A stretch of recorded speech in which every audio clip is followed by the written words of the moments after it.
This is a 2014 Jeep Cherokee with the big Trailhawk badge on the deck lid. And the issue this vehicle's having is it's making a lot of noise in the right front wheel area on acceleration and city driving, mostly when you turn right and you accelerate. That's pretty typical of a CV shaft, a CV joint going bad, so I'm going to suspect that the right front drive axle's bad. But we're going to put it up in the air and see what we can figure out.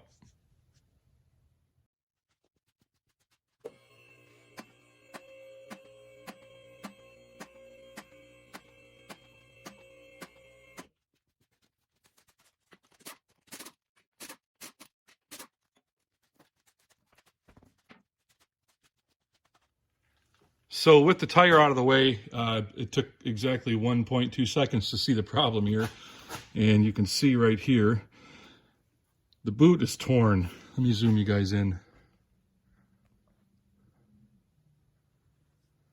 Okay, so right here you can see that the boot is all torn. And you can see evidence of the axle grease kind of spitting out all over. So that confirms my suspicion. We have a bad drive axle, so let's change this drive axle. Okay, so in order to remove this drive axle right here, we got to create some room because we got to be able to pull the axle out of the steering knuckle and then pull the axle out of the transmission. So we're going to separate this lower ball joint. This is a tapered style ball joint. This nut right here, we're going to pull this nut off, and then we're going to hit this lower control arm right here with a hammer several times, and it should break the taper, and then we should be able to separate the ball joint from the steering knuckle, and that'll allow this whole steering knuckle assembly to move out that way and allow us to pull this shaft out of the hub bearing. So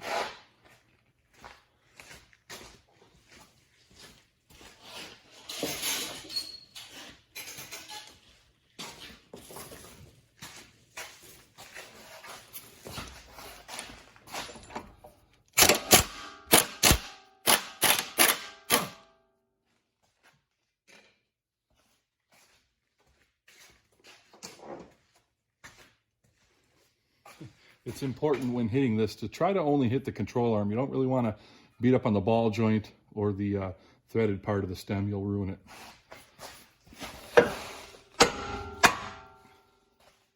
You see that? 2X. There we go. Okay. The axle nut on this vehicle is a 36 millimeter.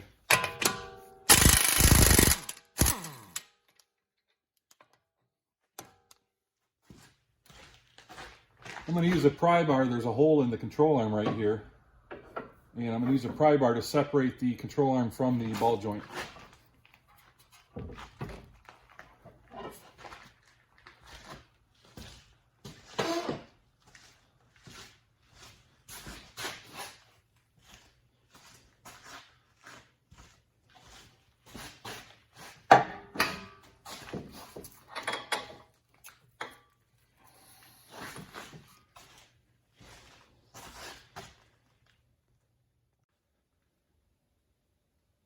Okay, the next thing we want to do to get this axle shaft removed is the end that goes inside the transmission is held in place with a little C-clip. It's like a snap ring style C-clip, and we need to get in behind it and just pop it out. This has this huge metal skid pan on it, and I think, let's see if I can get you guys in the right angle here. I think I can get right up inside there and pop it loose. I'm going to give it a try. If that doesn't work, I'll just have to take off this front skid pan to get this rear one off, and I think once that's off, I should be able to get up inside there and pop that off.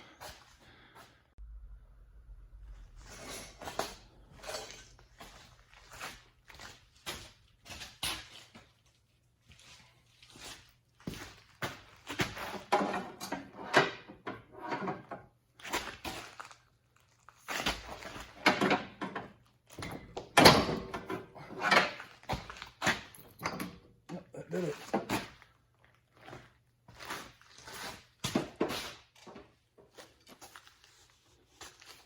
Just a quick look here at the axle.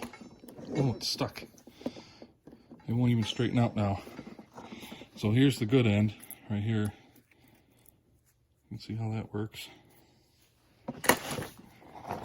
This end here, it'll slide in and out, but it won't even straighten out. I'm sure with enough force it would, but I mean, there's no doubt that's screwed up. Okay, let's put a new axle in.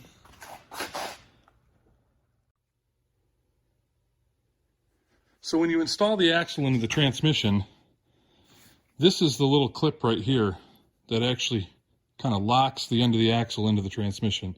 It's just a little C-clip. So to get it to seat, a lot of times you'll put that into the transmission and you'll want to kind of force it, just kind of pop it forward a few times, and you'll know when this fully seats, when that clip is engaged. So to make it a little easier on this vehicle, I'm going to hook a ratchet strap up and just pull our suspension out of the way so I can get a straight shot at it.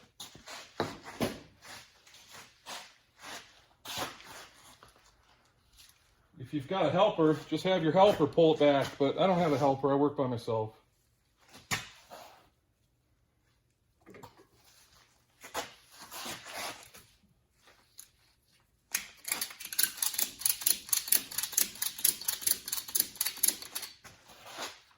Don't want to pull that too tight, okay?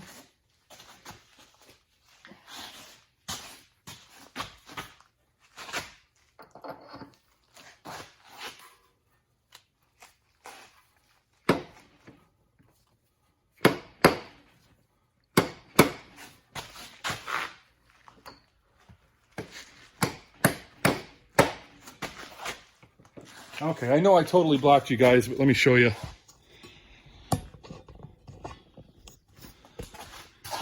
If you have a problem getting this in, just kind of turn it back and forth until you feel it kind of line up with the splines. And it's in. I can't even fit a finger behind it, and I can't pull it out. You always want to make sure that that clip is engaged. So it is. So let's put the rest of this together.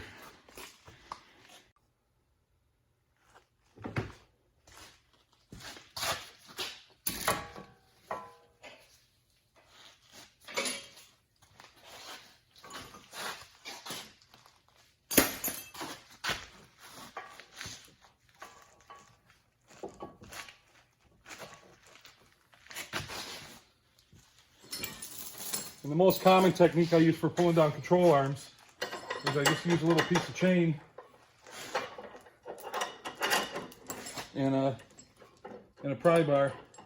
And it works probably 90% of the time.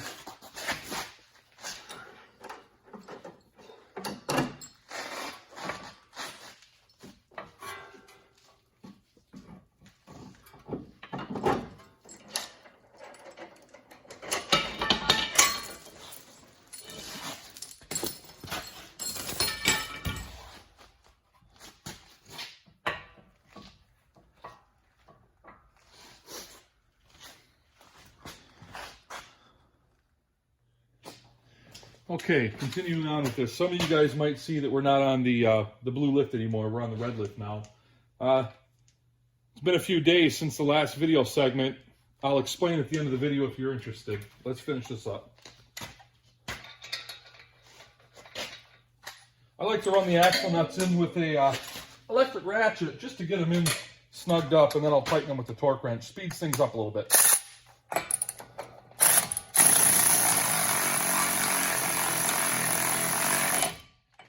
You don't have to worry about this thing over torquing them. It can't.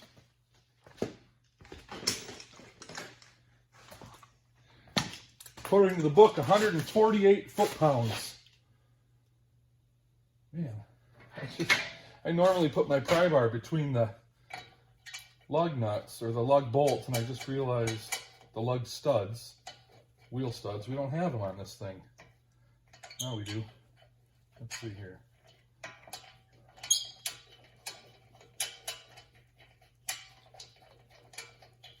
What was wrong with having wheel studs? Why did Chrysler have to? Well, I guess because Fiat bought Chrysler, so now we got to be like a Fiat. We got to have these stupid bolts. Too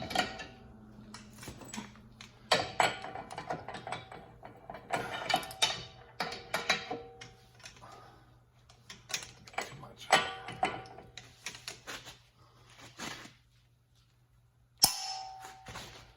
As tempting as it is to click that thing 3 times or so, and we've all done it, don't. One click, it's right at 148 foot-pounds. You keep clicking it, you're just going to keep tightening it.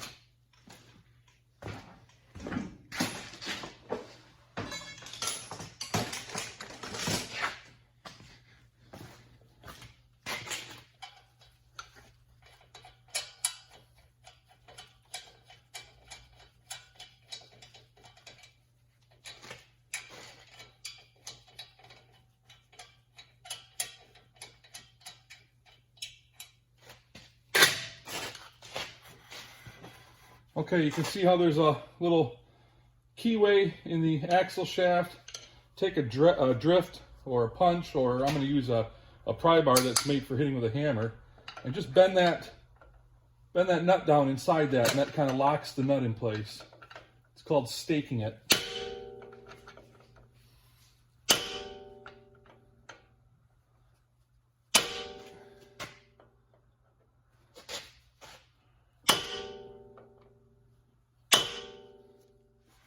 There, you can see, well maybe you can, I don't know.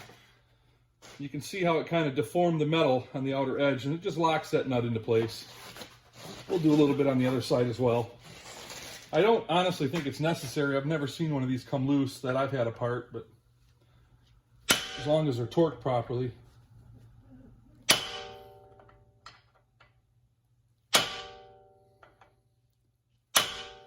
Okay.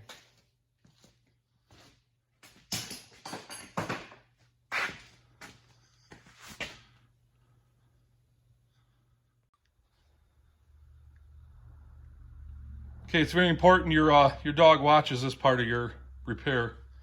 Penny, she always likes to watch me fix stuff. I think if she had hands, she could probably fix some stuff. She's learned over the years. Okay, we just got to tighten up the lower ball joint stud.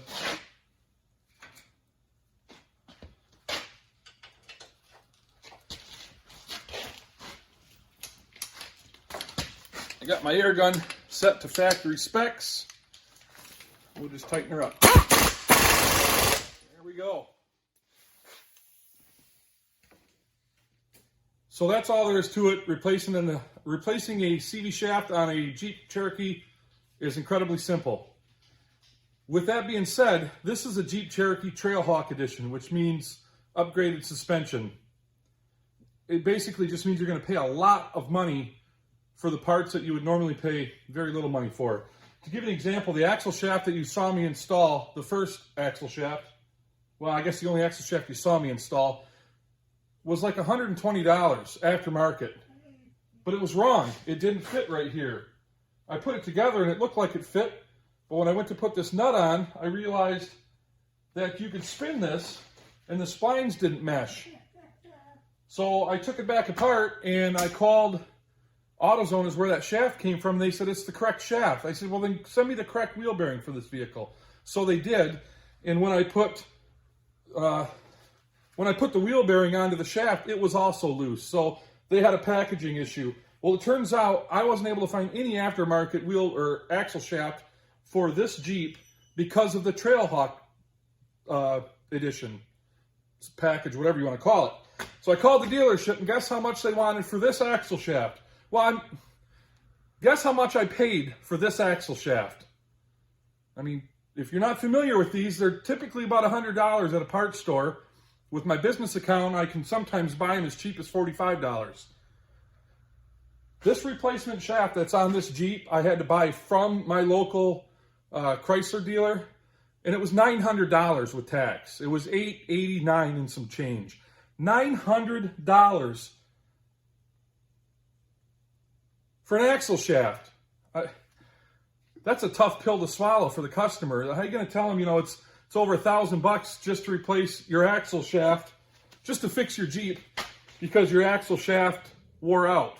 These are a wear item. These are going to wear out. So now when the other side goes bad, it's going to cost her another $1,000, north of $1,000 parts and labor to have this replaced. That's pretty stupid.